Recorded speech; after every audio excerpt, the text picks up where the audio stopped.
The eyes of the world are now on Rafah.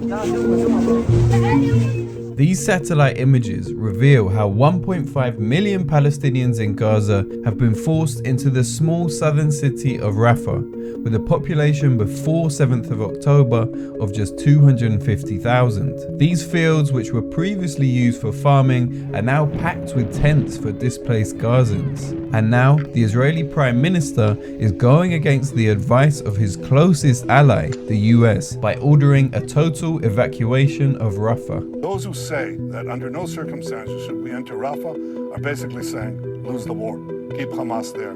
So where should the people in Rafah go?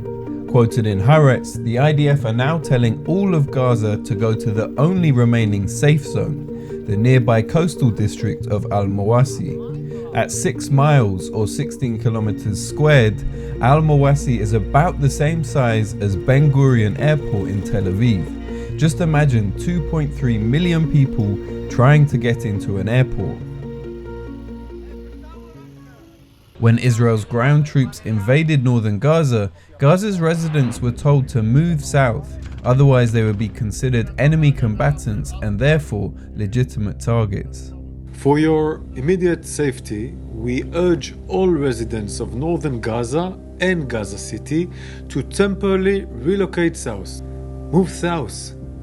For your own safety, move south. Many moved directly to Rafah, just miles from the Egyptian border, and have set up tent cities. Food, water and sanitation are extremely scarce here, and the possibility to return to their homes in the north becomes increasingly unlikely. Around 70% of Gaza's homes are now damaged or destroyed, with Gaza City and northern areas suffering the most. ليش بقصفونا؟ قالوا لنا هنا منطقة آمنة وجينا عليها، ليش بقصفونا؟ كانوا قالوا لنا يرحلوا، ليش هيك؟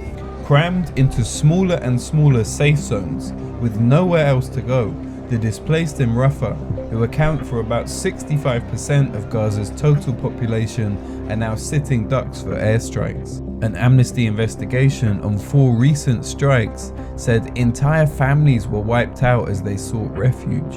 And 45% of those killed were children, including a newborn so young her birth hadn't yet been recorded. While US President Biden and State Department spokespeople offered mild criticisms of Israel's Rafah plan. The conduct of the response in the Gaza Strip has been over the top. The US Congress just days later approved a new $13 billion military aid budget for Israel. After Rafah, there is nowhere else to go but Egypt.